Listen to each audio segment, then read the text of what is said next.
Sawubona, nginguBob Proctor. Ngifuna ukuthi ungivulele ingqondo yakho ngaphambi kokuba ucabange ukuthi engizokutshela kona kuyinto engenangqondo. Lokhu engizokwabelana ngakho kungaguqula impilo yakho unomphela.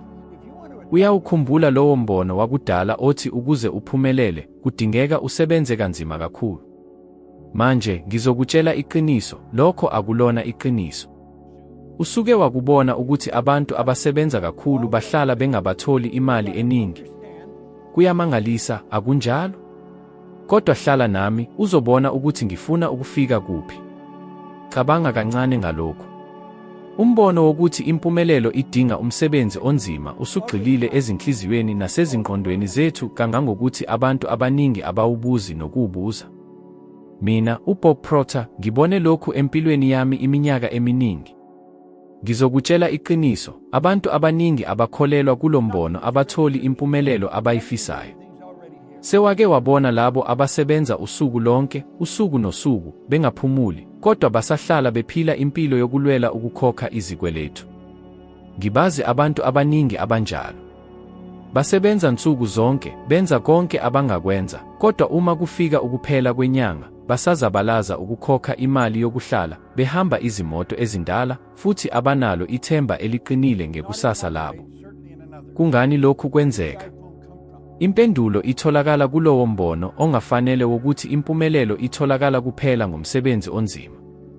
Ngiyakhumbula engikufunda encwadini ethi Cabanga ucebe ebhalwe nguNapoleon Hill, lapho athi khona, uma ukhumbula ukuthi umsebenzi onzima nokuqotho kuzokunika ingcebo, sula lowo mbono engqondweni yakho ngoba akulona iqiniso. Lokho kwashintsha indlela engacabanga ngayo ngokuphelele ngoba nami ngangingumuntu owakholelwa kulokho isikhathi eside. Kodwa umsebenzi onzima kuphela awukufikisi lapho ofuna ukufika khona. Imfihlo isendleleni osebenzisa ngayo izimiso ezifanele, hayi nje ekwandiseni amahora owachitha usebenza. Ngichithe impilo yami ngifunda indlela abantu abaphumelelayo abacabanga ngayo. Futhi akubona abantu abahlala bexakekile, behamba bebaleka, bengaphumuli, bengakaboni miphumela. Ngifundile ngempilo kaHenry Ford, kaThomas Edison nabanye ababegqama emhlabeni. Abantu laba abawenzi umsebenzi onzima njengalokho okujwayelekile. Benza lokho ababekuthanda futhi basebenzisa izimiso ezifanele. Uma wenza into oyithandayo, awuzizwa isikhathi sihamba. Umsebenzi uba umthombo wenjabulo. Lokhu yikho okuletha impumelelo yeqiniso. Lapho wenza into oyithandayo, umsebenzi awusakubukeki njengenhlawulo, uba indlela yokubonisa ukuthi ungubani empilweni. Ngakho, okubalulekile empumelelweni akusona isikhathi esiningi ochitha usisebenza, kodwa inani lemibono oyisebenzisayo nokugxila kwakho enhlosweni yakho. Lapho uqonda lokhu, impilo yakho iqala ukuguquka ngendlela emangalisayo. Ngiyafunga, uma uqala ukusebenzisa lezi zimiso, uzobona izinguquko ezinkulu empilweni yakho. Uzobaqonda ukuthi imali akudingeki ukuthi ulwe nayo, kodwa iyakulandela uma usuhambisana nemibono efanele. Ngiyazi ukuthi lokhu kungase kubonakale kuyinto engakholeki kwabanye, kodwa ngiyacela ucabange kancane. Mina uqobo sengihambe ngalolo hambo. Ngake ngaba esimweni sokuphelelwa yithemba, kodwa ngaphuma lapho ngashintsha indlela engangicabanga ngayo, ngakuyeka ukugxila emsebenzini onzima futhi ngaqala ukugxila emibonweni nezimiso eziqhamukisa imiphumela yangempela. Imali ilandela imibono, hayi umzamo. Imfihlo iwukuhlakaniphaekusetshenzisweni kwesikhathi namandla akho. Kubukeka kulula, kodwa kudinga uguquko olukhulu emqondweni wakho. Akukhona ngokuzikhandla kuze kube sekupheleni, kodwa indlela ocabanga ngayo nokuthi usenza kanjani izenzo zakho. Manje, kungenzeka ubuze, Bob, ngizokwenza kanjani ushintsho? Ngiyisebenzisa kanjani lezi zimiso nsuku zonke? Ngizokutshela into yokuqala okufanele uyenze, kufanele uyeke ukukholelwa ukuthi ukuhlupheka kuyadingeka ukuze uphumelele. Uma usushintsha lokho engqondweni yakho, uma uqonda ngempela ukuthi umsebenzi onzima akusona isiqinisekiso sempumelelo, uzovula isango elisha elizokuyisa ezingeni elisha. Ngiyakunxusa manje, ukubheke impilo yakho bese uzibuza umbuzo olulula, ngabe ngenza into engiyithandayo? Noma ngibambeke empilweni yokusebenza kanzima ngaphandle kokuphila iphupho lami? Impendulo yalombuzo izokukhombisa indlela. Uma uthanda lokho okwenzayo, umsebenzi uba yinjabulo, awusaba yisigameko esinzima. Futhi lokhu akusiyona into yamaphupho, akusilo nje elinye lamazwi okuhlakanipha nje. Mina uqobo ngiphile lokhu empilweni yami. Ngakho-ke, khumbula, impumelelo ayifihlwa emahoreni amaningi okusebenza, ifihlwa emibonweni efanele nasekuzinikeleni okuphelele ezintweni ozithandayo. Ngaphuma ebuphofini ngesikhathi ngiyeka ukusebenza ngenxa yomsebenzi engizizwa ngiwuphoqelekile futhi ngaqala ukusebenzisa izimiso ezifanele. Impilo yami yashintsha ngokuphelele. Cabanga ngomuntu onjengoTaylor Swift, owayephakathi kwabathola imali eningi kunabo bonke emculweni ngonyaka odlule. Wenze ini okwakuhluke kangaka? Akazange asebenze amahora amaningi kunabanye abaculi. Wenza into ayithandayo futhi wasebenzisa izimiso ezifanele. Akukhulunywa ngokuzidela ngokweqile noma ukuzikhandla ngokweqile. Khuluma ngokuthola injongo yakho nokulandela imithetho yokuphumelela. Ngiyazi ukuthi abaningi bangathola kunzima ukukholwa lokhu, futhi ngiyakuqonda lokho. Kodwa ngiyakwazi ukukuthembisa into eyodwa: uma uyeka ukugxila kuphela emsebenzini onzima bese uqala ukugxila kulokho okuthandayo ngempela, usebenzisa izimiso ozofunda lapha, uzobona ushintsho olukhulu empilweni yakho. Lena akuyona indlela esheshayo, kodwa iyona efanele. Kholwa, le ndlela izokusa kude kakhulu kunalokho obungakucabanga. Ungaqhubeki uzikhohlisa. Impumelelo ayilinganiswa ngenani lamahora osebenza ngawo, kodwa ngokuthi uwasebenzisa kanjani isikhathi sakho, imibono yakho namandla akho. Umsebenzi onzima wedwa awukwenzi ucebe. Ingqondo efanele nokusebenzisa izimiso ezifanele yikho okuletha impumelelo yangempela. Uma usuqalile ukusebenzisa lokhu, impumelelo izokuza ngokwemvelo. Impilo ayidalwanga ukuze siphile nje sisinda. Idalwe ukuze siphile sihlangabezana nenhloso, uthando kanye nenala. Lokhu yikho ongakufinyelela uma ushintsha indlela ocabanga ngayo futhi ulandela indlela efanele. Ukusebenza ngokweqile akuyona indlela eya empumelelweni. Ngafunda lokhu ngendlela enzima. Ngeminyaka eminingi, ngangikholwa ukuthi impumelelo iyalingana nenani lokuzidela nokusebenza kanzima. Kodwa nganginephutha elikhulu. Okwenza umehluko omkhulu empilweni akukhona ukuthi usebenza kanzima kangakanani, kodwa ukuthi usebenzisa kanjani izimiso ezifanele namaqhinga ahlakaniphile kukho konke okwenzayo. Uma ukholelwa ukuthi umsebenzi onzima kuphela uzoletha ingcebo, uzikhohlisa. Impumelelo ayiphumi emzamweni ongaboni, iphuma ekusetshenzisweni okuhlakaniphile kwemibono, ulwazi, kanye nengqondo ehambisana nenala. Ngihlangane nabantu abaningi abasebenza amahora amaningi usuku nosuku, kodwa basahlupheka ukukhokha izikweletu zabo. Labo bantu bathi bacwile emjikelezweni wokusebenza kanzima ngaphandle kwendlela ecacile noma ukuqonda izimiso ezifanele zokuphumelela. Inkinga ayikho emsebenzini uqobo, kodwa ekusweleni kokuqondiswa nezindlela ezifanele. Ngafunda izimpilo zabantu abaphumelelayo njengabo Henry Ford noThomas Edison. Ngabona ukuthi abaphumelelanga ngoba basebenzile kakhulu kunezinye, kodwa ngoba basebenzise imibono emisha besebenzisa izimiso zokuphumelela ezithile. Impumelelo yabo ayizange ivela ekukhathaleni ngokomzimba kuphela, kodwa ekusebenzeni ngokuhlakanipha nasekusetshenzisweni kwezindlela ezisebenzayo. Imfihlo isekubuciko bokuba nohlelo. Kukhona ukuthi wenza kanjani ukuba umzamo ngamunye ube nemiphumela emikhulu. Akukhulunywa ngenani lamahora osebenza ngalo, kodwa ukuthi uwasebenzisa kanjani. Umehluko phakathi komuntu ozikhandlayo nomuntu ochumayo usekutheni wazi kanjani ukusebenzisa imibono namazimiso afanele. Abantu abafana noEdison noFord baqala ngokubona ngokusobala lokho abafuna ukufeza, bese belandela ngokuqinile izimiso ezibaholela empumelelweni. Ngiyazi ukuthi abaningi bayesaba ukuthi uma bengasebenzi unomphela, bazohluleka.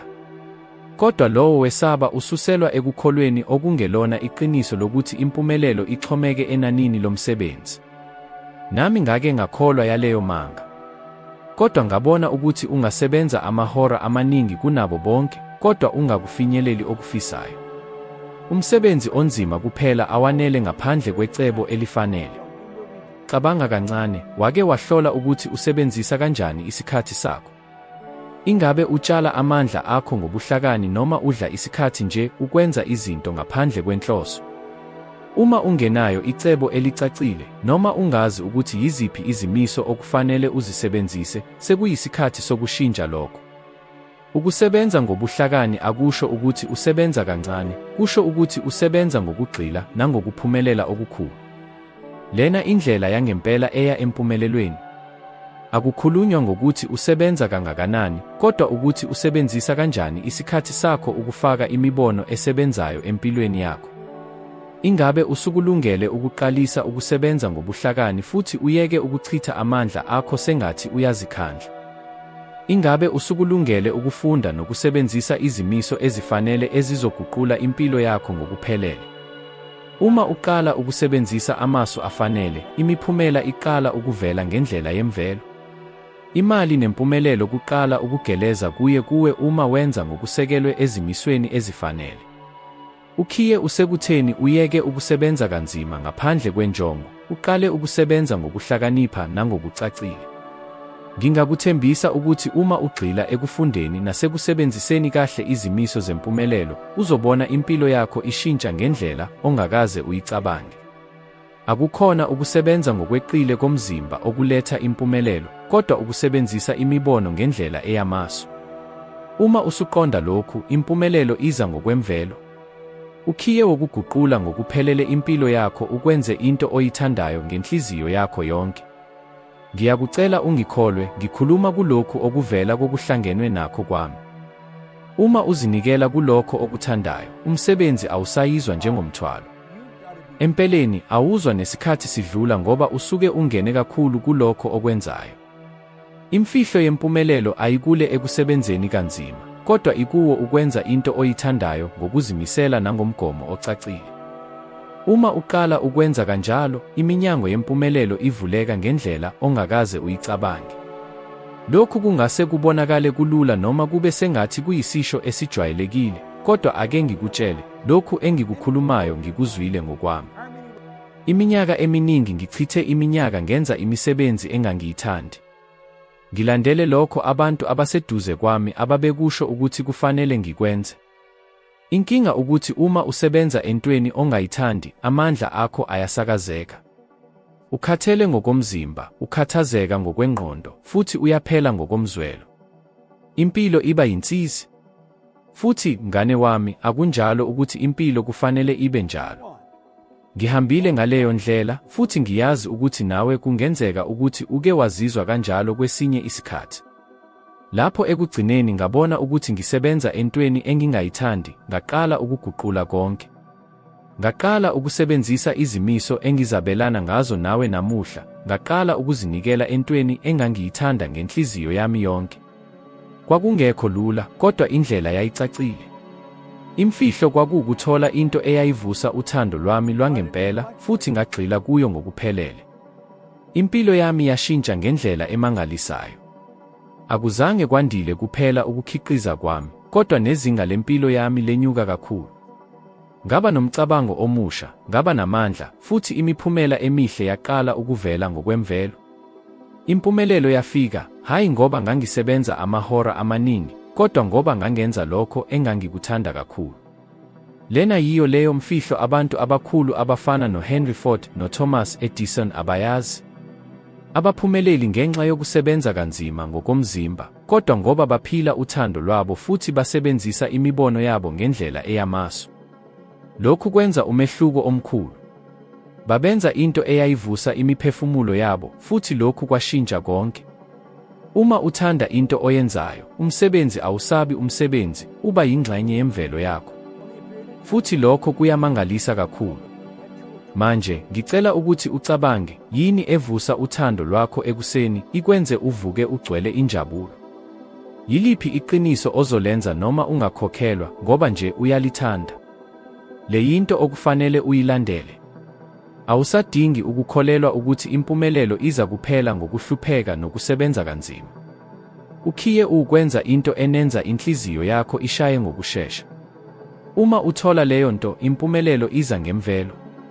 Akukhathalekile ukuthi usebenza amahora amangaki, kodwa indlela ozizwa ngayo uma usebenza iyona ebalulekile.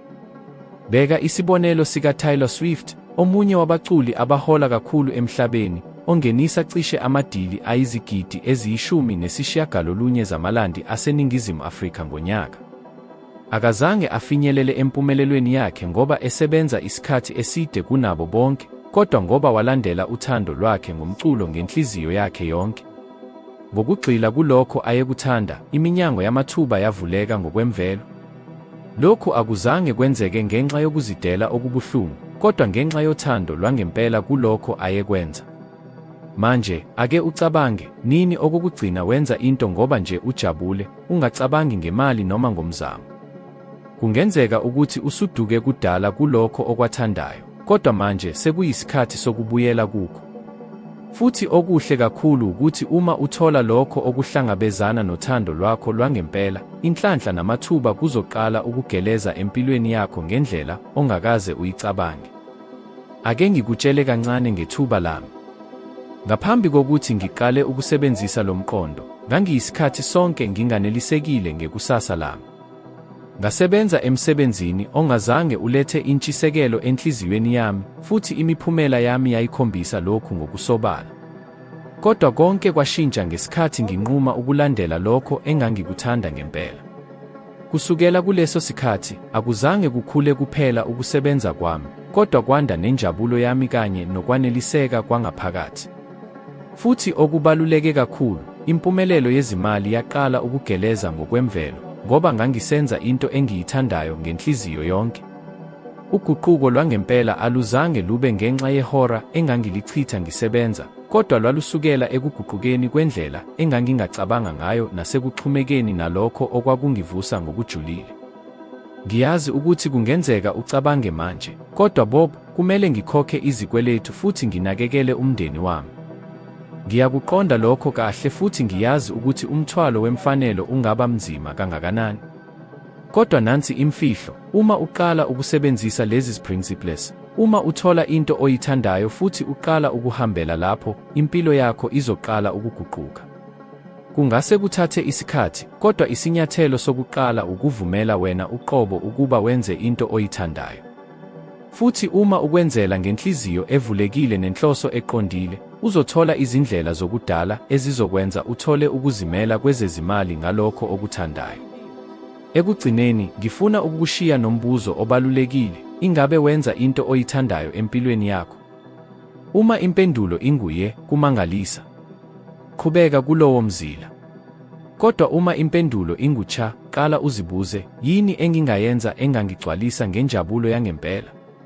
Impendulo yalombuzo izokukhombisa isinyathelo sakho esilandelayo esikhulu empilweni yakho. Uma uxhumana nalokho okuthandayo ngenhliziyo yakho yonke, uzoba uvumelana nomoya wangempela wenjabulo. Futhi khumbula, akukhona ukusebenza kanzima kuphela okuzokuletha impumelelo, kodwa uthando lwento oyenzayo. Manje ngifuna ukukhuluma nawe ngento engashintsha impilo yakho ngokuphelele, njengoba kwenzeka kimi. Uguquko lwangempela luqala ngaphakathi. Lokhu kungenye yezifundo ezinkulu engake ngazifunda empilweni yami. Lapho ngiqala uhambo lwami, nganginjengabaningi, ngilahlekile, ngidangele, futhi ngingenandlela ecacile. Yize ngangisebenza kanzima nsuku zonke, akukho okwakushintsha empilweni yami. Kwaze kwaba yilapho ngiqonda ukuthi ushintsho aluqhamuki kulokho engikwenzayo, kodwa luhlobene nalokho engikukholelwayo ngamina uqobo. Sengike ngakutshela ukuthi ukusebenza kanzima yedwa akwanele, futhi iqiniso elijulile ukuthi impumelelo iqala ngokushintsha indlela ozibona ngayo. Eminyakeni eminingi ngangikholelwa ukuthi impumelelo ifanele abathile abanenhlanhla kuphela, kodwa ngangiphambene ngokuphelele. Impumelelo ayilutho olulethwa yinqaba yenhlanhla noma ukuba endaweni efanele ngesikhathi esifanele. Impumelelo iqala ngesithombe onaso ngawe uqobo.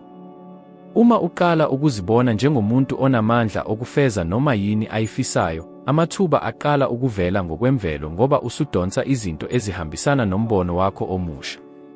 Lo mqondo wesithombe sengqondo ubalulekile kakhulu. Ngifuna ukwabelana nawe ngento ethinta kakhulu inhliziyo yami. Lapho ngiqala, ngangingenalutho, ngingenamali, ngingenathemba, futhi ngingenayo nhlobo ukuzethemba.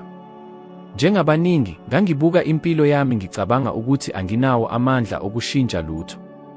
Kodwa ngelinye ilanga, kwavuka okuthile ngaphakathi kimi. Ngaqonda ukuthi inqobo nje uma ngiqhubeka ngizibona njengomuntu ongakwazi, akukho okwakuzoshintsha. Futhi kwaba lapho ngiqala khona ukusebenza esithombeni sami sangaphakathi, ngiqala ukukholelwa ukuthi ngifanele okungcono, ukuthi nginohlanga oluyigugu engingalupha umhlaba. Ngaqala ukuzicabanga njengomuntu ophumelelayo, umuntu onezinhloso ezinkulu, umuntu ongathola injabulo nenhlalakahle. Lolu guquko lwangaphakathi lwaluyimbewu yokuphila okusha okwalandela. Ushintsho aluzange lufike ngobusuku obubodwa, kodwa lwakhula kancane kancane usuku nosuku, kuze kube yilapho impilo yami yangaphandle yaqala ukubonakalisa ushintsho lwangaphakathi. Ngaqala ukubona abantu bengiphatha ngendlela ehlukile, amathuba evuleka kimi, futhi okubaluleke kakhulu, imali yaqala ukugeleza empilweni yami ngendlela engingakaze ngiyicabange. Yingakho ngifuna ukuthi uqonde lokhu, ungalindi ukuthi umhlaba ongaphandle ushintshe ukuze ushintshe wena. Uguquko lwangempela luqala ngaphakathi kuwe, kanti umhlaba ongaphandle uzoba isibuko sokuthi kwenzakalani ngaphakathi kuwe. Izinto zizoqala ukushintsha kuphela uma uqiniseka ngempela, ngokujulile enhliziyweni yakho, ukuthi ufanelwe ukuphila impilo oyiphuphayo. Uma uzibona njengomuntu ongenamandla noma ongafanelwe impumelelo, umhlaba uzokuphatha ngaleyo ndlela. Kodwa uma uqala ukuzibona njengomuntu onenani, ofanelwe okuhle kakhulu okunganikwa ukuphila, impilo yakho izoqala ukubonakalisa lowo mbono omusha. Ngifuna ukuthi wenze umzecacise omncane, bheka impilo yakho ngokwethembeka manje bese uzibuza, ngizibona kanjani? Uma uzibona njengomuntu ongakafiki lapho afisa khona, ongakaqedi ukulwela impumelelo, impilo yakho iyohlale ibonisa lowo mfanekiso. Kodwa uma uguqula indlela ozibona ngayo, uqale ukuzibona njengomuntu ophumelele, onakho konke adinga ukukufeza ngaphakathi kuye, uzobona iminyango iqala ukuvuleka phambi kwakho. Uma uqala ukukholwa ngamandla akho angempela, konke okukuzungezile kuzoqala ukuguquka. Ngikutshela lokhu ngoba ngikuzamile empilweni yami. Ngiyazi ukuthi abantu abaningi bathwele ukwesaba nokungabaza ngamakhono abo. Bayaqhubeka bezibuza, kwenzakalani uma ngihluleka, noma kwenzakalani uma izinto zingahambi ngendlela engiyilindele. Ngifuna ukukutshela, ukwesaba ukuhluleka kuyinto evamile, kodwa akufanele kube yisithiyo sokuthi ungathuthuki. Yonke impumelelo enkulu yakhiwe emizamweni, emaphutheni nasekufundeni. Okubalulekile empeleni ukuthi ufunda ini emaphutheni akho nokuthi usebenzisa kanjani lezo zifundo ukuze uqhubekele phambili. Ungesabi ukuwa, kwesabe ukungazami inhlobo. Ngiyazi indlela yokungabi nathemba, ukuzizwa ungaphansi, ngoba nami ngikuzwile. Kodwa nakuba kunjalo, ngashintsha impilo yami. Ukushintsha kwangempela kwenzeka lapho ngaguqula umqondo wami. Lapho ngaqala ukuzibona njengomuntu ofanelwe impumelelo, izenzo zami nazo zaqala ukuhambisana naleyo mbono. Lokho okwenzayo namuhla kuyisibonakaliso sokuthi ungubani ngaphakathi. Yingakho uguquko lwangempela luqala ngaphakathi. Uma uqala ukusebenzisa lo mqondo empilweni yakho, kwenzeka into engachazeki, uqala ukudonsa abantu, izimo, namathuba ahambisana nomfanekiso omusha onawo ngawe. Sengikubonile lokhu kwenzeka izikhathi eziyinkulungwane. Abantu ababebambekile emjikelezweni wokuphila okumaphakathi, lapho beqala ukuzibona njengabafanele okungaphezulu, kwashintsha ngokuphelele izimpilo zabo. Mhlawumbe uyazibuza manje, kuhle konke lokhu, kodwa ngizoshintsha kanjani ngempela indlela engicabanga ngayo? Impendulo ilula, qala ukuzibona njengomuntu osevele uphumelele. Zibone uphila impilo ofisa ukuyiphila. Zizwe sengathi leyo mpilo usuvele uyiphila. Futhi okubaluleke kakhulu, kholwa ukuthi ufanelwe lokho konke. Akunandaba ukuthi ukuphi manje, ushintsho lwangempela luqala uma ukholwa ukuthi ungaba ngaphezulu, wenze ngaphezulu, futhi ube nakho okwengeziwe. Lokhu yikho amandla okuguqulwa kwangaphakathi. Uma uqala ukuphila ngalolo kholo, uzobona umhlaba okukuzungezile ushintsha ngokuya ngezinto ezintsha ozikholelwayo. Ungaze wehlise amandla wesithombe ongaphakathi kuwe. Lokho yikho okuzovula amandla akho angempela futhi kudonse kuwe konke okungcono okwenzayo. Guqula wena ngaphakathi bese umhlaba ongaphandle uzoshintsha nawe. Ngaphambi kokuthi ngiqede, ngifuna ucabange ngokujulile mayelana nombuzo obaluleke kakhulu kule vidiyo. Into eyinhloko engifuna uyithwale kuwe ukuguqula indlela ocabanga ngayo. Impumelelo, inhlalakahle noguquko lwangempela kuqala lapho uqala ukuzibona njengomuntu onekhono futhi ofanelwe okuhle kakhulu empilweni. Akukhona nje ukusebenza kanzima noma ukuzikhandla okungapheli okuletha impumelelo, kodwa ukholo lwakho kuwe uqobo kanye nombono wangaphakathi wokuthi ungafeza ini. Lokhu kuyimfihlo eyatholakala ngabantu abafana noHenry Ford, uThomas Edison nabanye abaningi. Babengasebenzi nje kanzima kuphela, babesebenzisa izimiso ezifanele futhi, okubaluleke kakhulu, babekholelwa ukuthi bafanelwe impumelelo enkulu. Futhi nawe uyafanelwa.